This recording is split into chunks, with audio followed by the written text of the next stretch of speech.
Inane, the first speaker for the host, pathogen and environment research theme, Nari Williams, no mai, whakapiri mai, spatial variation in Phytophthora detection within infested areas. Nari is a plant pathologist and the team leader of the pathogen ecology and management team at Plant and Food Research, Hawke's Bay. Her research focuses on the ecology, epidemiology and management of pathogens within landscapes and long-term tree crops. Her personal research has focused on the epidemiology and management of diseases caused by Phytophthora pathogens in trees. Overall, her work spans integrated pest management, resistance and breeding, molecular pathology and adaptive management of tree pathogens and the diseases that they cause. So please put your hands together for Nari Williams.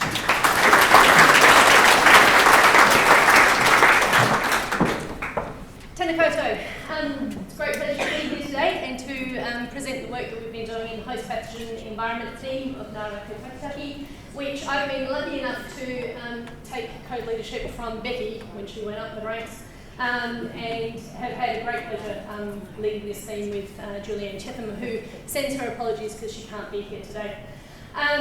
Within the host pathogen environment theme, we've been looking at the epidemiology of murder rust and Kauri dieback, or I should flip around and say to look at Kauri ora and myrtle ora.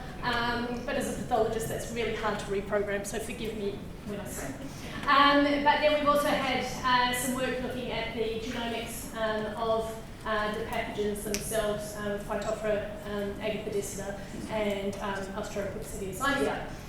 But today I'm going to present the work that we've been looking at on spatial variation in Phytophthora detection within infested areas. And with me is some of the team down the back there with Ian and Matt, but then also back in the lab we've got Caitlin, Eleanor, Jack and Shannon, who have done most of the heavy lifting for this work too.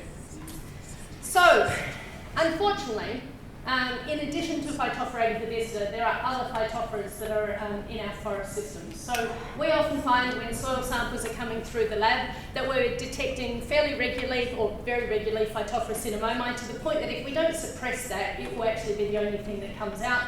Then we get Phytophthora agathidicida, but we also have some other things come up like Phytophthora multivora and occasionally Cryptogyria and other things. So there's lots of questions of like, if all of these pathogens, which on certain other hosts are definitely darn good pathogens when they want to be, are they actually contributing to the problem of Kauri dieback?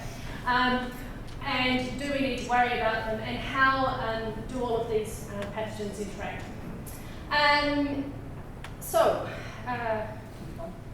So today I'm just going to talk to two fairly simple case studies that demonstrate a few points of the work we've been doing. One is looking at the distribution of Phytophthora species around large symptomatic Kauri in Trouncin forest.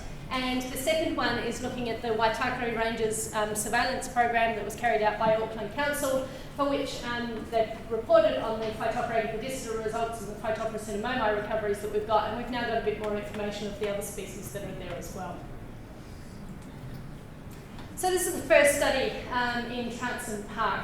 So we went into an area that's fairly consistently infested with Phytophthora agathidicida. We've got trees that are huge and spanning more than a metre in diameter easily, and showing a range of symptoms of disease. And one of these trees had actually died in the last 12 months. So what we wanted to understand was, when we're sampling the soil for Phytophthora agathidicida, just how many of those subsamples actually have the pathogen in them? How many of them do we need to take to have confidence that we're actually going to pick up the pathogen when you're sampling? So many of you will be out there now collecting soil samples, and we've told you to collect from 4 cardinal points around the tree, 1 metre away from the tree and 4 metres away from the tree, and you're really hoping that we gave you some good advice. We'll see at the end of this talk whether or not that's right.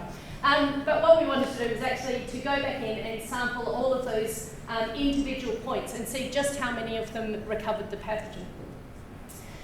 We then also had 2 trees that were located on the periphery of the infestation, and simply because there are only so many soil samples can go through a lab at one time, we sampled those as well, but with a lighter pattern. So on the 4 infested trees, we sampled 1 metre away from the trunk, 4 metres away from the trunk, and 8 metres away from the trunk. We then sampled from each of the cardinal points and the in-between points as well. So there's 32 samples, and I'll show you a diagram of that shortly. For the other 2 trees, I won't say we're lazy, we just were being efficient, and we just went to the 1 metre and 4 metre diameter and collected 4 samples, as you normally would put into a sample bag and send to one of the labs. So each of these soil samples was then analysed using the baiting methods for Phytophthora agricola and other Phytophthora species. So this is what our sample looked like. You can see in the middle we've got a yellow square with an X, that's the tree. We've then got 8 samples going around that tree at 1 metre, 4 metres, and then out at 8 metres.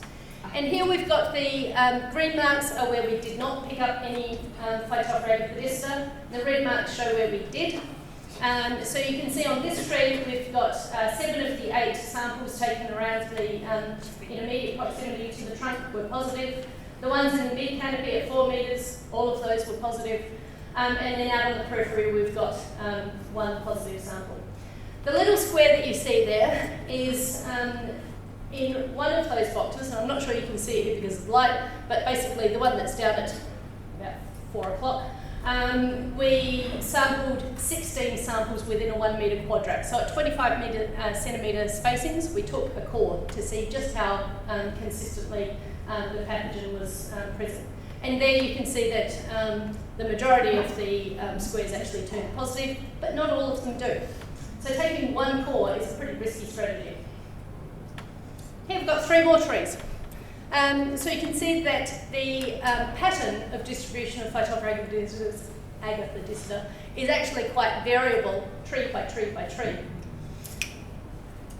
And just for completeness, these are the 2 trees that we only sampled 8. Now, if you were to be sampling using the standard sampling protocol at any one of these trees, you would have picked up Phytophthora agricola, because you can see that the immediately around the tree and 4 metres out from the tree, which is where the standard protocol recommends, at each of the cardinal points you would have hit a positive. Now, that data has since gone through to Dean Anderson and is feeding into the confidence that we have in the disease freedom modelling. That's just for the Phytophthora agricola. So looking at those same samples with Phytophthora cinnamomi, we start to see quite a different but interesting story. So here the blue marks of Phytophthora cinnamomi was detected and the green one's not. So you can see there's actually, surprisingly, far less cinnamomi around this tree than agricola. In the second tree down the bottom there, we actually had no cinnamomi was picked up, and that was a really big surprise because we very rarely get samples that don't have any cinnamomi in it. And the others you can see are fairly unaffected. So, as I said, that data is being analysed by Dean and will help to feed into the disease freedom type modelling. But it also then feeds back to you when you're sampling out in the field of just how many cores we need to take. And so watch that space. Sorry, that's the other 2 trees. So the second case study that we've got here is looking at, thank you, Phytophthora agricola and cinnamomi from the Waitakere ranges. So this has been reported in the report that Karen Froud and co, Karen's in the audience today, reported in 2022. Oops, giving away the secrets. But then we've taken when we were analysing those samples in the lab, we recovered any Phytophthora isolate that we happened to get out of those samples. And because of the diversity of species, it's really hard to identify those with confidence straight off the bat. So we've sent each of those isolates for DNA sequencing to confirm what species are really there.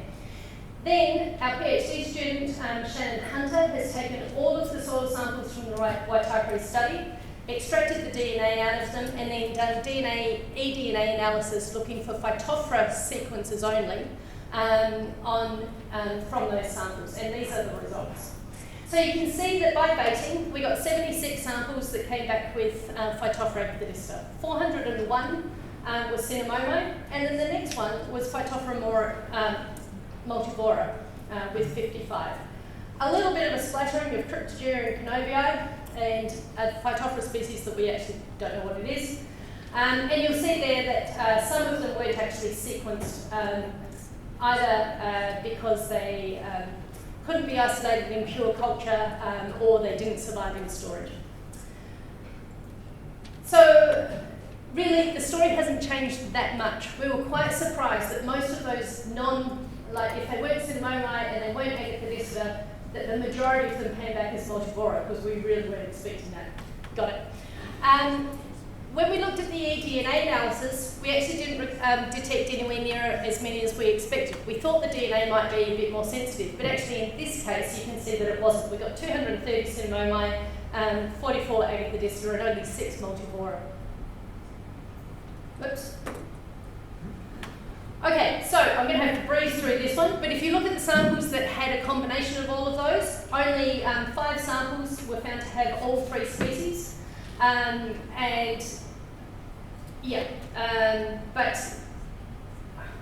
I've lost my train of thought, sorry, I'm trying to rush and I've just lost it. Anyway, the vast majority of samples that had Cinnamomi only had Cinnamomi in them, and the multivoras are not there very much at all. So we're still looking at a story that is predominantly just Phytophthora and Cinnamomi.